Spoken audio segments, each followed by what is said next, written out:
How's your mother? Humphrey Partridge stood by the open door of the second bedroom.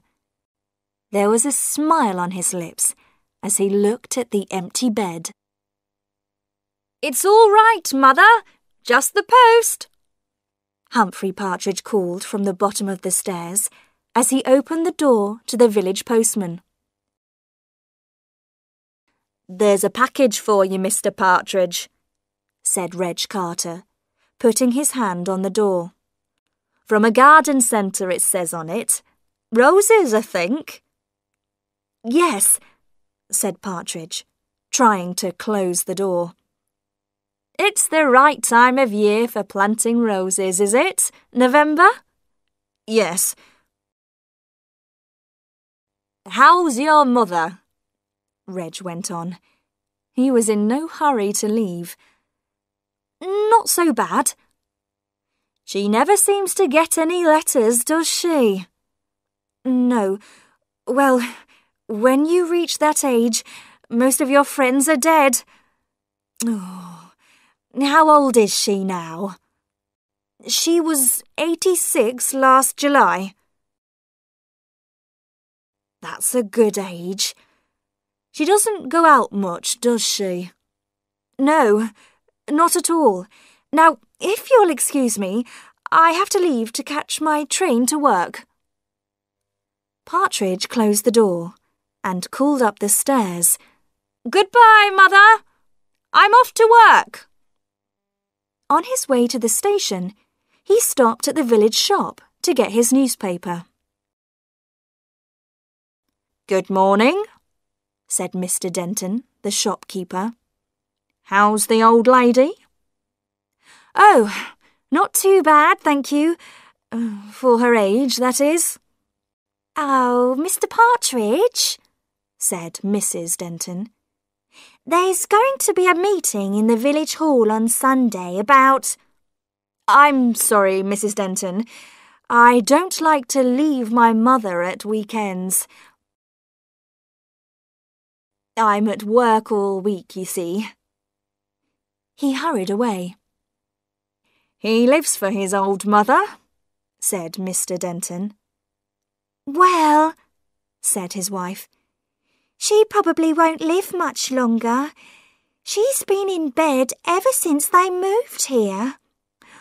And how long ago was that? 3 years?" "3 or 4. I don't know what he'll do when she dies." Someone told me that he was talking about going to live in Canada. "Well, I expect she'll leave him some money." When Mrs. Denton expected something, everyone in the village soon heard about it. In his office that afternoon, Partridge was getting ready to go home when the telephone rang. Mr. Brownlow wanted to see him. He hurried to his employer's office. "Humphrey, come in and sit down." Partridge sat on the edge of a chair. He was going to miss his train. Mr. Brownlow said, "You know I intended to go to Antwerp next week for the meeting?" "Yes." "Well, I've just heard that I must go to Rome tomorrow. Parsons is ill, and I'm taking his place, so I'd like you to go to Antwerp on Monday." "Me? But what about Mr. Potter? He has a more responsible position in the company." "He's too busy. It'll be good experience for you. So I'll ask my secretary to change the tickets." "No, Mr. Brownlow. You see, it's rather difficult." "What's the problem?" "It's my mother. She's very old and I look after her." "Oh, it's only for 3 days, Humphrey, and this is important." "I'm sorry. It's not possible. My mother—" There was a pause. Mr. Brownlow was looking annoyed. Ugh, all right then. You can go now, or you'll be late for your train.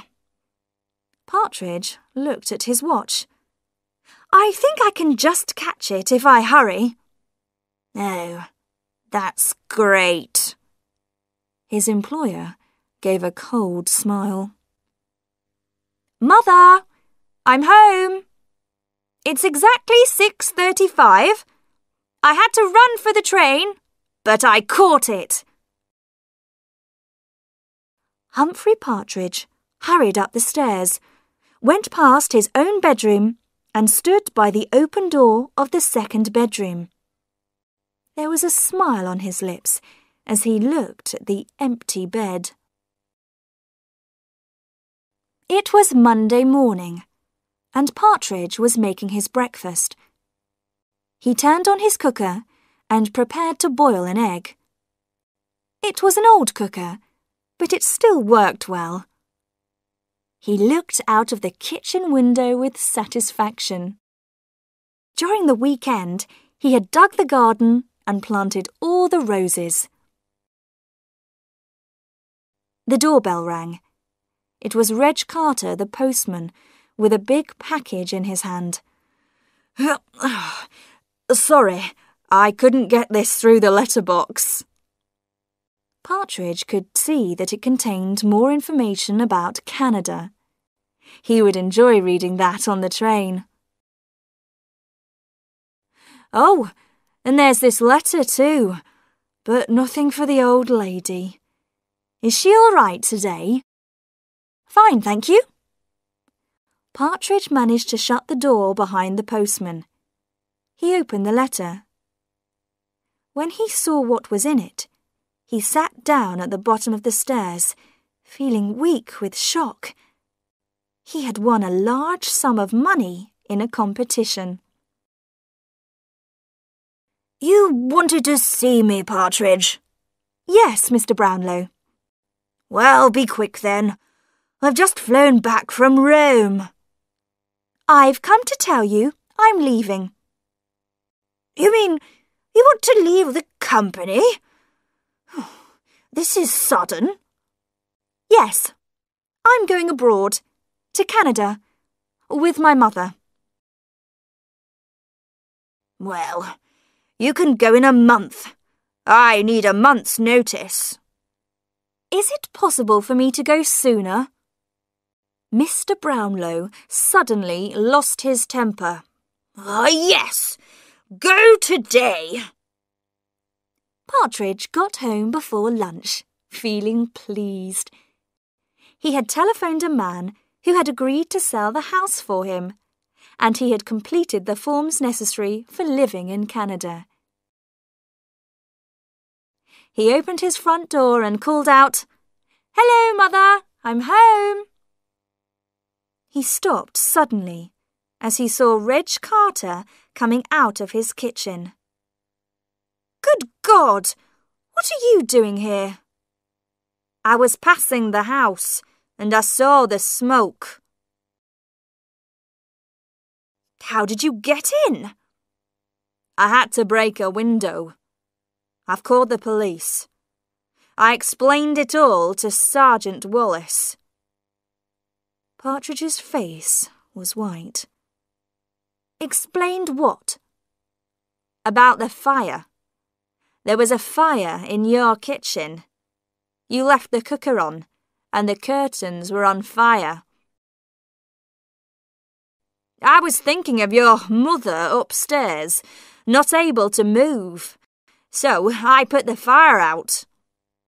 Oh, thank you. That was very good of you. Then I wanted to see if she was all right. I went upstairs.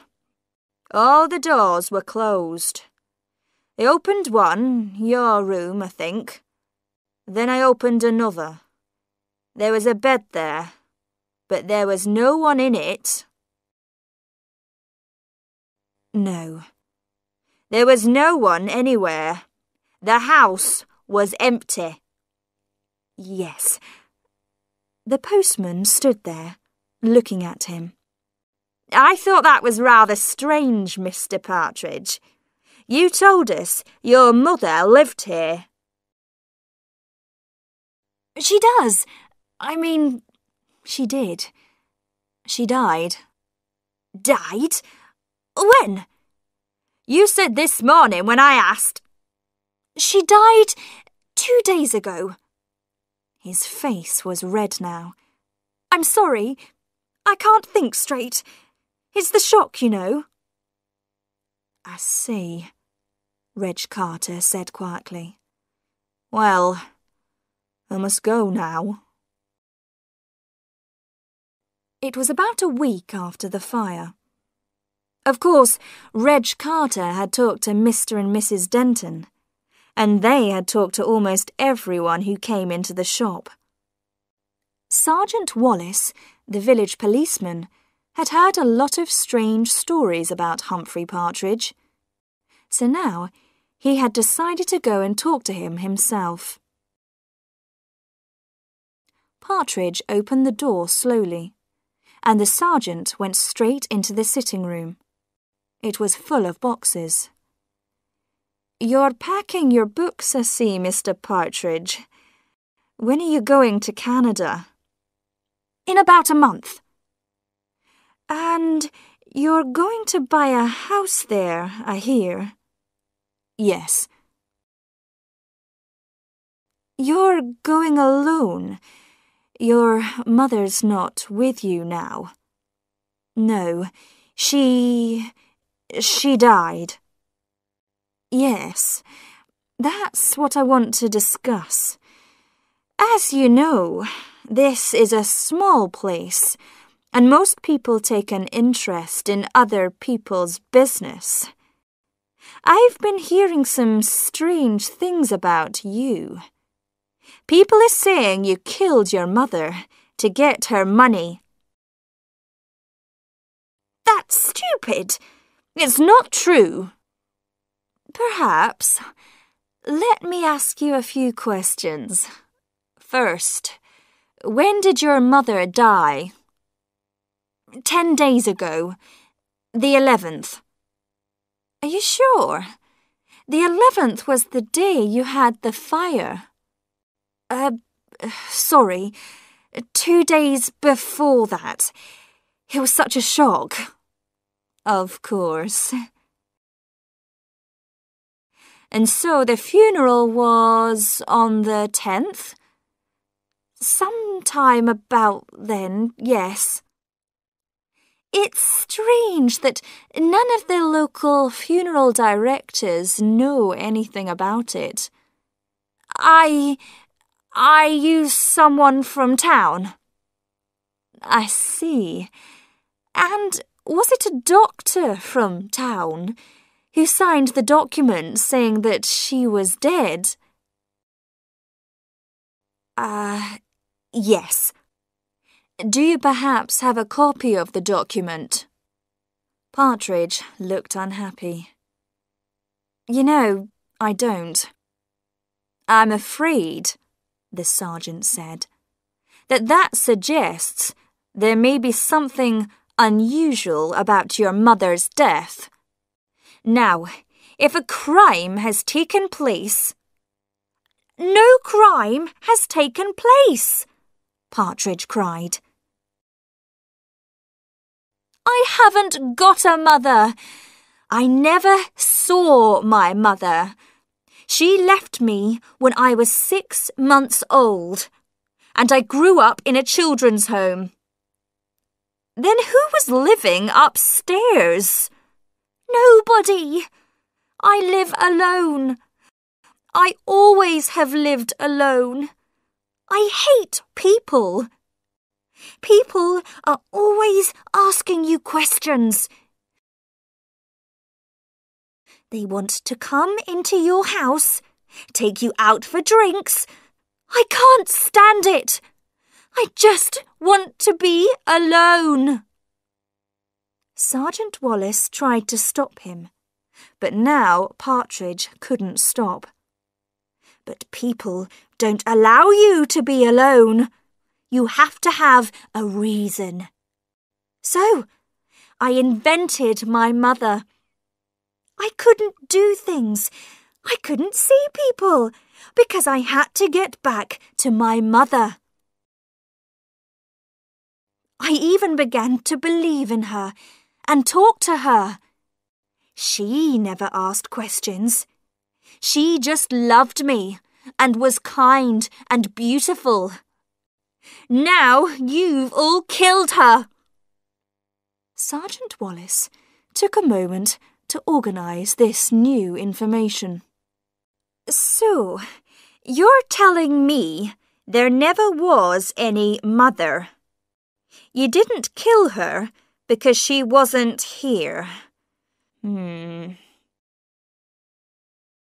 And how do you explain that you suddenly have enough money to go to Canada and buy property? I won a competition. I got the letter on the morning of the fire. That's why I forgot to turn the cooker off. I was so excited. I see.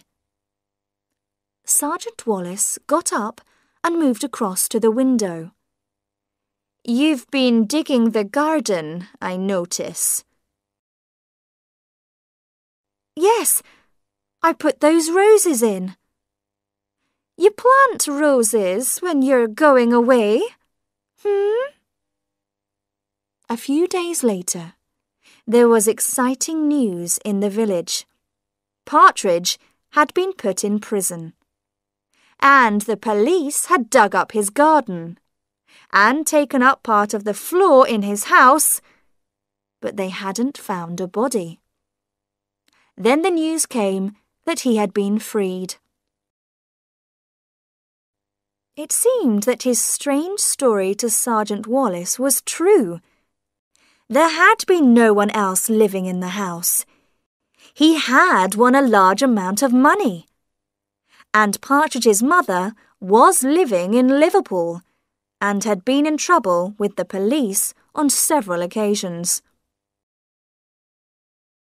Partridge came back to his house and continued preparing for his move to Canada. 2 days before he was going to leave, in the early evening, someone rang his doorbell. It was December, dark and cold. All the villagers were inside their houses. He did not recognize the woman standing on the doorstep. She was dressed in the clothes of a young woman, but her face was old. "Hello, Humphrey," she said. "Who are you?" He held the door, ready to close it. The woman laughed. "No, I don't expect you to recognize me. You were very young when we last met." "You're not?" "Yes, I am." "Don't you want to give your mother a kiss?" She pushed her painted face towards him, and Partridge stepped back into the hall. The woman followed him in. She looked at the packing cases. "Of course, you're going away. Canada, is it? I read about it in the paper. I read about the money too." "What do you want?" said Partridge. "I've just come to see my little boy. I was thinking perhaps you should help your poor old mother now." "You never did anything for me. You left me." "That was a long time ago. Now I want you to look after me in my old age. Why don't you take your old mother to Canada with you?" "But you aren't my mother," he spoke quietly. "Oh, yes, I am, Humphrey. My mother is beautiful and kind. She is nothing like you. You are not my mother. His hands were on her shoulders, shaking her. I'm your mother, Humphrey. She was laughing at him. His hands moved to her neck to stop her words. They became tighter and tighter as he shook her. He opened his hands, and the woman's body fell to the floor. Her mouth opened, and her false teeth dropped out. Next morning, Humphrey Partridge went to the police station to see Sergeant Wallace. Good morning, Mr. Partridge. What can I do for you? Sergeant, about my mother. I just wanted to tell you that I did kill her. Oh, yes. And then you buried her in the garden? Yes, I did. Fine. I'm telling you, I murdered someone, Partridge said. Listen, Mr. Partridge, said the sergeant. I'm very sorry about what happened, and you can have a little joke if you like. But now I have other things to do, so... You mean I can just go? Do, please. To Canada? Anywhere you like. All right then. I'll go. He left the police station. Outside, Humphrey Partridge took a deep breath of air and smiled. Right, Mother. We're going to Canada, he said.